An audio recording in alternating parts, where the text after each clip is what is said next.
Let's continue our talk on CT and look at supporting CT. So your supporting CT is really referring to your cartilage and bone. So let's first begin. Let's begin with cartilage. So cartilage has the property of being firm but gel-like. Alright, so it's bouncy. It has a high amount of water in it. That's why it has that kind of bounciness to it.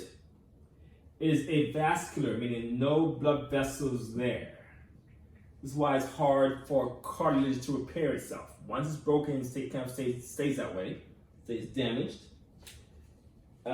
Here it also has a border called the perichondrium, which borders it and anchors it to the tissue around it.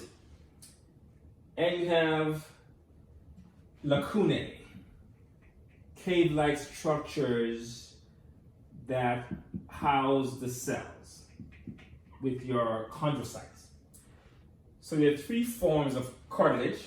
We're going to begin with your hyaline cartilage. So hyaline cartilage, this one, if looked at under a microscope, you'll see it will be your sample or specimen. You'll find lacunae throughout the tissue beds. These are your lacunae or caves. And in lacunae, you'll have your osteocytes. So your osteocytes, cells in lacunae. Not osteocytes, chondrocytes over there. So chondrocytes in lacunae. That's a hallmark of all cartilage must have chondrocytes in lacunae. And in here, there are also collagen fibers here, but they're really not visible. Okay, so no visible fibers, but they're there. No visible fibers. So it almost has like a glassy appearance to it. Glassy appearance with your lacunae and your chondrocytes. This kind of cartilage is good for being strong and flexible. Found in things like your nose, larynx, trachea, okay, and the ends of your bones, your articular cartilage or your growth plate as well. Articular cartilage it's made up of hyaline cartilage and also the fetal skeleton. Before you form bones, first you had hyaline cartilage in those regions. So that's hyaline cartilage. Pretty common. Is the most common form of cartilage. It's also the weakest form of cartilage.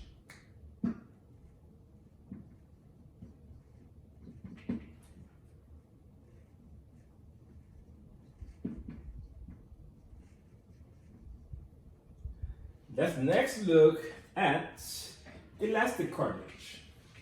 Not to confuse with elastic CT, different things. So your elastic cartilage, not very common in the body, certainly not as common as hyaline cartilage is. But this one here, under a microscope, you'll see this kind of appearance to it. It's a specimen. Again, you'll have your lacuna, there, with their chondrocytes. So again, chondrocytes and lacuna. But here, unlike in hyaline cartilage, here the elastic fibers are staying dark and obvious. So you see like this. So you have these things wrap around the lacuna, almost like a web that wraps around thing. Okay, so it's littered with your elastic fibers.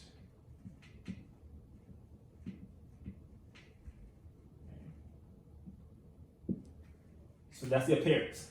Lacuna, chondrocytes, and a web of elastic fibers.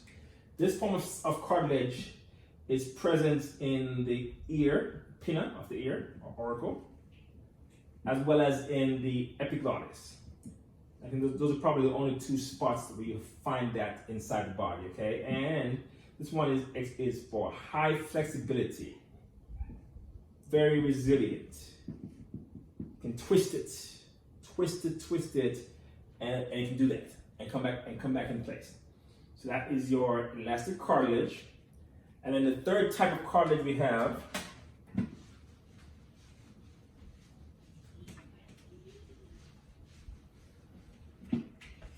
is your fiber cartilage. So here,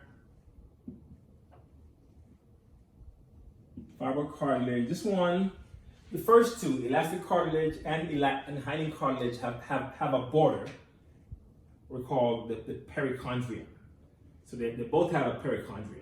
Okay, that borders them. But this third type of cartilage does not have a perichondrium.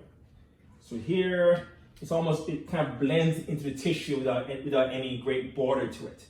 So if we could draw for you a specimen bed here, you'll find perhaps rows of lacuna with chondrocytes inside of them. And then you have bundles of collagen fibers running through the bed like so.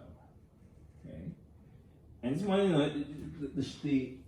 its feature is not so easy to recognize as it is for elastic or hyaline cartilage, but the hallmark is chondrocytes in lacuna, fibers of collagen fibers around in bundles, and no perichondrium here.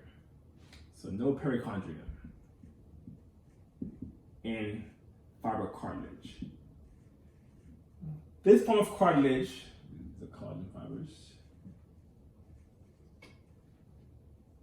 lacuna and chondrocyte. Okay. So this form of cartilage, location-wise, you find in your meniscus. That's a pad between your femur and your tibia. Also found in your intervertebral discs, right? Between the vertebrae, and also in your pubic symphysis. So its job in all three locations is to offer compression resistance. So resist compression. When you jump and land, your femur hits the cushion and it doesn't break it. It can resist that compressive force. That's its job. Same between the vertebrae there, okay? So that's fiber cartilage, elastic cartilage, and hyaline cartilage, which are the three forms of cartilage that you have. And then while we're on the topic, let's do your bones, which falls under supporting CT. So bones, come in two types. You have compact bone, the bone part material that you can see on the bone's exterior. So it's compact bone, of course. We did it before when we did bones, but do it again. It's made up of osteins.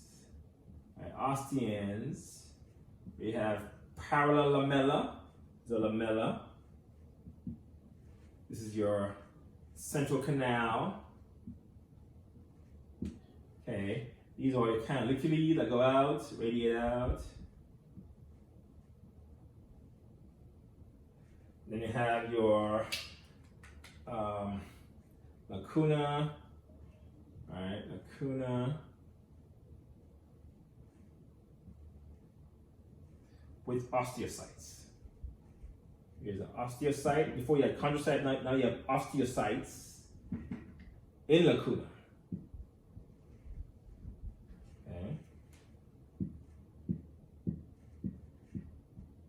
And these are your canaliculi that carry nutrients out to the cells in the lacuna from the central canal. You also have your spongy bone, which is the internal bone structure. So for a spongy bone,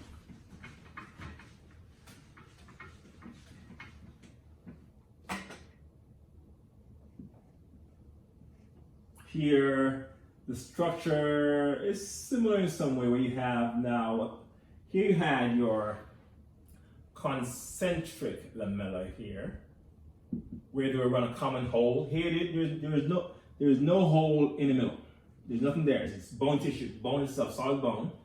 So we call these parallel lamella. Parallel lamella. Okay, and this is called a trabecula of the spongy bone.